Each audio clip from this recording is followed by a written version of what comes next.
کیوں اسرائیل نے کبھی فلسطین کے بچوں کے اور عورتوں کے بارے میں سوچا مولانا صاحب؟ مولانا صاحب، کب تک یہ بہروپیے کا روپ آپ پہنے رکھیں گے؟ اب وقت ہے پاکستانیوں، جان جاؤ ان کو، پہچان جاؤ ان کو۔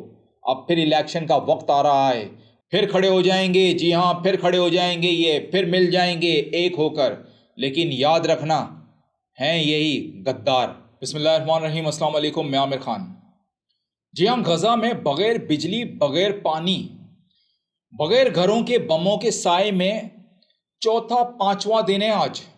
ابھی جانے یہ سب کتنے اور کتنے دن چلیں گی جنگیں، سوائے ہلاکت اور بربادی کے کچھ نظر نہیں آتا اور نہ کچھ سمجھ میں آتا ہے۔ ایک ہی مرد مومن تھا، ایک ہی مرد مومن تھا پوری اسلامی ریاست میں، جس کو ان سب نے مل کر جیل میں ڈال دیا ہے۔ کیوں؟ کیونکہ یہاں پر مصریوں جیسے بغیرت بستے ہیں۔ یہ جناب، یہ مسلم قیادت ہے، سارے کافر ایک ہو چکے ہیں۔ آپ جتنے دیکھ لیں، یوکرین دیکھ لیں، آپ امریکہ دیکھ لیں، یو کے دیکھ لیں، آسٹریلیا دیکھ لیں، جتنے کافر ہیں سب ایک ہو چکے ہیں۔ مسلم قیادت کی طرف سے صرف اور صرف بیانات آ رہے ہیں۔ کہاں ہے ہماری مسلم قیادت؟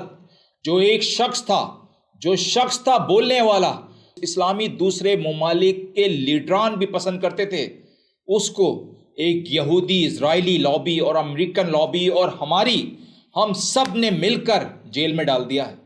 باقی مسلم قیادت آپ دیکھ لیں کیا کر رہی ہے، صرف اور صرف ٹیلی فونک پہ بات ہو رہی ہیں۔ ترکی کے اردن صاحب فرما رہے ہیں کہ ہم ان سے ریکویسٹ کریں گے، آج ہم ان سے بات کریں گے، ان سے بات کریں گے۔ یہ وقت ہے، سب مسلم قیادت کو ایک پلیٹ فارم پہ جمع ہونا چاہیے تھا، لیکن کیسے ہوں گے؟ ہم ایک ہی نہیں ہیں۔ ہم ایک ہوں تو جمع ہونا، ہم تو ایک ہی نہیں ہیں۔ جو 70-75 سالوں سے جو بے گناہ مر رہے ہیں، ان کو بھی تو جینے کا اتنا ہی حق ہے جتنا یوکرین اور اسرائیل کے بچوں کو ہے۔ اسرائیل، امریکہ اور یورپین ملک اندھے ہو گئے ہیں۔ کیا جب صہیونی زیونسٹ اکٹھے ہو سکتے ہیں تو ہم مسلم قیادت کیوں نہیں ہو سکتی؟ ایک اقوام مسلم کہاں کھو گئی ہے غیرت آپ کی؟ کیسے آپ بھول گئے ہیں قرآن کو؟ کیسے آپ اپنی میراث کو بھول گئے ہیں؟ خدا را ہوش کے ناخن لیں، خواب غفلت سے جاگ جائیں۔ عراق، لبنان، شام اور غزہ کے بعد کل کو آپ بھی ہو سکتے ہیں، یہ یاد رکھیے گا۔ جب آپ آج اکٹھے نہیں ہو رہے، جب مسلم قیادت آج اکٹھی نہیں ہو رہی، تو کل کو خدا نہ خواستہ اگر آپ کی باری آتی ہے تو آپ کے ساتھ کون کھڑا ہوگا؟ سب یہ جاننے اور سمجھنے کی کوشش کر رہے ہیں کہ اس جنگ میں عملی طور پر کیسے کردار ادا کر سکتے ہیں۔ ہم سب کی خواہش ہے، مسلم قیادت کی سب کی خواہش ہے کہ اس جنگ کو جلد از جلد روکیں اور خطے میں سکون، امن برپا ہو۔ جی ہاں، مصر نے اپنی طرف سے غزہ کے ساتھ رابطے کا آخری راستہ بھی اسرائیلی حکم پر بند کر دیا ہے۔ یہ مسلمان ہیں، جی ہاں ناظرین، یہ مسلمان ہیں، یہ عرب ہیں، بدترین لوگ، یہ یہودیوں سے بڑے ظالم ہیں، یہ گیدڑ سے بھی ڈرپوک ہیں۔ اب آپ کو یاد آیا مرسی جیسے شخص کو کیوں ہٹایا اور کیوں مروایا گیا تھا۔